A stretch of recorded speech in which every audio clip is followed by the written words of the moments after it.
हठयोग के विषय में विस्तृत शोध मार्गदर्शन करने वाले इस स्थान पर आपका स्वागत है। मुझे जो भी आपकी जिज्ञासाएं प्राप्त हुई उसके आधार पर मेरे सामने एक प्रश्न आया कि क्या आप ठीक प्रकार से बैठना जानते हैं? क्या आपका आसन एक ऐसा परिपक्व है या फिर उतनी सिद्धि आपकी उस आसन में है जिससे कि आप लंबे समय तक उस आसन में बैठ सकें और आपको किसी प्रकार की दिक्कत न हो? मुझे कुछ प्रश्न ऐसे भी प्राप्त हुए कि हम जब भी ध्यान के लिए बैठते हैं तो इच्छा भी होती है, एकाग्रता भी होती है, लेकिन हम ज़्यादा समय तक बैठ ही नहीं पाते। हमारे घुटनों में दर्द होना शुरू हो जाता है, हमारी स्पाइन का अलाइनमेंट ठीक नहीं रहता, या फिर हमें किसी प्रकार का असहजता या दर्द अनुभव होना शुरू हो जाता है हमारे पैरों में या हमारी कमर में। तो उसके लिए क्या कर सकते हैं? तो आज एक महत्वपूर्ण आसन है सिद्धासन। सिद्धासन जो हमारी परंपरा है, हठयोग परंपरा, इसमें उच्च कोटि के आसनों में आता है। उच्च कोटि के आसन उन्हें ही कहा जाता है जो कि हठ योग की जो एक अवधारणा है उसको सिद्ध करते हैं। अर्थात हठ योग के आधार पर व्यक्ति आध्यात्मिक प्रगति चाहता है। आध्यात्मिक प्रगति में जो सहायक आसन होते हैं उन्हें ध्यानात्मक आसन कहा जाता है, और यह एक ध्यानात्मक आसन होने के कारण और ध्यानात्मक आसनों में भी विशेष महत्व रखने के कारण उपयोगी हो जाता है और अधिक, क्योंकि यह आसन हमारी वृत्ति निग्रह पर भी कार्य करता है। ब्रह्मचर्य जीवन में इस आसन का अभ्यास करने से, फिर जो ब्रह्मचर्य का अनुष्ठान कर रहा है, करना चाहता है, वो व्यक्ति इस आसन का अभ्यास करता है तो उसे इससे विशेष फायदे प्राप्त होते हैं। किस प्रकार से इस आसन को करना है, या फिर अगर आप इस आसन को नहीं कर पा रहे हैं तो इसके साथ साथ कुछ ऐसे एक दो अभ्यास मैं आपको बताता हूं जिनको करने से आप सहजता से इस आसन को कर पाएंगे। साथ ही साथ ये जान लेना भी जरूरी है कि ये आसन किस प्रकार से लाभ हमें पहुंचाता है। हमारे मूलाधार क्षेत्र में, जो कि पेरिनियम रीजन होता है, हमारी जननेंद्रिय गुदा के मध्य का जो भाग होता है, वहां पर जो नाड़ियां होती हैं वो मूलाधार से संबंधित होती हैं।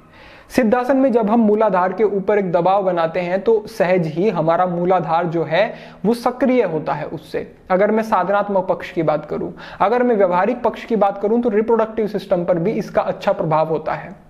तो इस आधार पर आप इसे करेंगे तो इससे लाभ आपको विशेष प्राप्त होंगे। किस प्रकार से करना है इसकी विधि बता देता हूं, लेकिन साथ ही साथ विधि बताने से इनको करने में किसी भी प्रकार की असुविधा हो रही है तो उससे पूर्व के कुछ अभ्यास बताता हूं।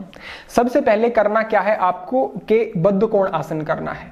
बद्ध कोण आसन के लिए आपको अपने पैरों को इस प्रकार से मोड़ते हुए ऐसे रख लेना है।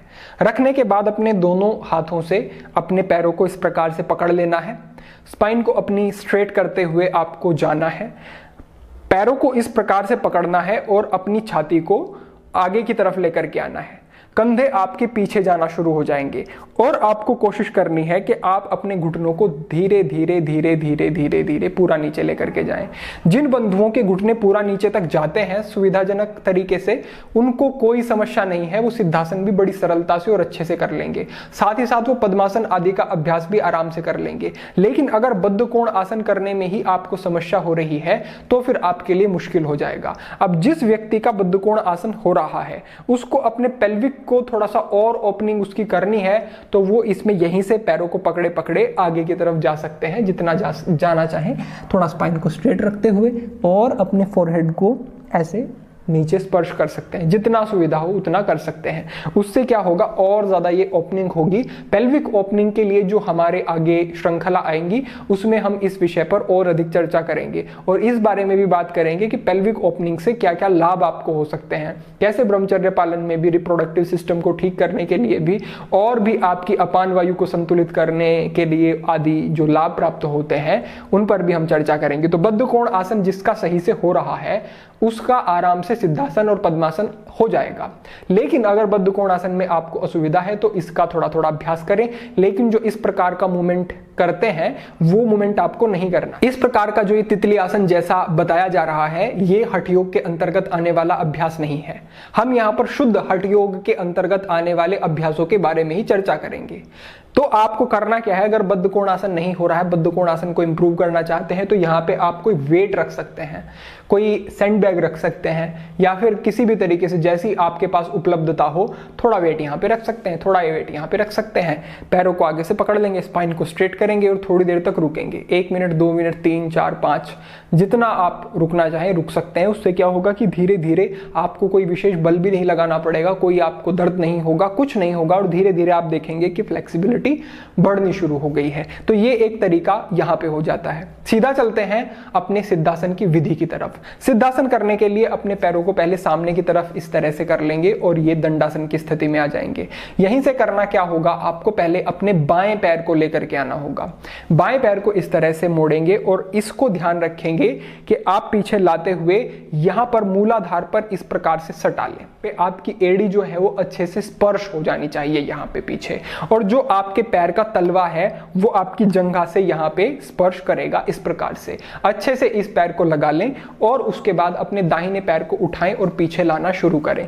अब आप जैसे ही दायां पैर ऊपर लाते हैं तो नीचे वाला जो आपका बायां पैर है उसको यहां से पकड़ना है और पहले ही इसको पूरा ऊपर लाने से पहले ही उसको थोड़ा सा ऊपर खींच करके यहां से आपकी काफ मसल्स के थाइज के बीच में एडजस्ट कर लेना है। जिन व्यक्तियों की थाइज बहुत ज्यादा है, फैट बहुत ज्यादा है शरीर पर, तो उनको इसमें थोड़ी सी असुविधा हो सकती है, लेकिन हो जाएगा, कोई कठिन अभ्यास नहीं है। इस प्रकार से कर लेना है। उसके बाद आपको अपने दाएं पैर को लाना है और दाएं पैर को भी दोनों के मध्य में, काफ मसल थाइज के बीच में, इस तरह से पिंडलियों के बीच में और जंघाओं के बीच में इस तरह से ऐसे एडजस्ट कर लेना है। आप देख सकते हैं कि कितनी सहजता से हमारे दोनों पैर, घुटने पूरी तरह से मैट से नीचे स्पर्श हो रहे हैं।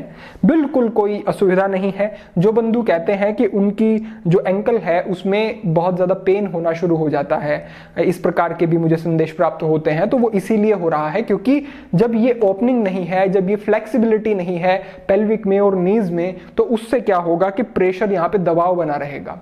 दबाव बनेगा तो यहाँ पे दर्द होना शुरू हो जाएगा। उसको करने के लिए बद्ध कोण आसन श्रेष्ठ है। बद्ध कोण आसन में धीरे धीरे अपने आप को पेल्विक को ओपन कर लेना है। उसके बाद सिद्धासन में आ जाना है। सिद्धासन में यथाशक्ति यथा क्षमता बैठ सकते हैं, ज्ञान मुद्रा लगा ले और इस प्रकार से बैठ करके स्पाइन को स्ट्रेट रखें। और ये भी बात साथ ही साथ समझ लें कि इस आसन के अभ्यास से स्पाइन स्ट्रेट होनी शुरू हो ही जाती है, क्योंकि इसमें आपका पूरा जितना भी ये आगे का पोर्शन है ये पूरा नीचे आपका अच्छे से लगा हुआ है। नीचे ये स्पर्श है, इसीलिए आपका जो पेल्विक है वो पूरा का पूरा रिलैक्स है और उसके कारण वो आगे से ऊपर की तरफ यूं नहीं उठा हुआ है। आगे सुखासन में बैठेंगे तो पैर आगे से ऊपर उठ जाएंगे, तो हम जो है स्पाइन को सीधा रख पाने में लंबे समय तक ठीक से नहीं बैठ पाएंगे, नहीं रख पाएंगे। तो इसके लिए सिद्धासन में बैठें, निरंतर अभ्यास करें। ब्रह्मचारी जो हमारे हैं वो पढ़ते हुए कहीं भी आप बैठे हैं तो सिद्धासन लगा सकते हैं, कोई असुविधा नहीं है। और जब आप ध्यान आदि का अभ्यास करते हैं तो उसमें तो ये आसन श्रेष्ठ है ही। तो इसका इस प्रकार से अभ्यास करें।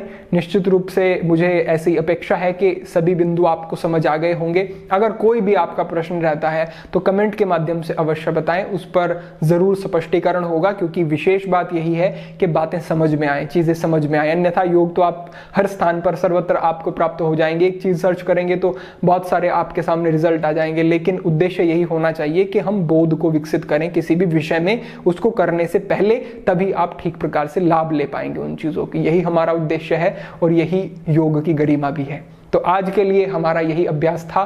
इसके जो भी अनुभव आपके रहे हों तो आप अवश्य साझा करें। आज के लिए इतना ही। सभी के लिए प्रार्थना, सभी के लिए मंगल कामना। ओम नमः शिवाय।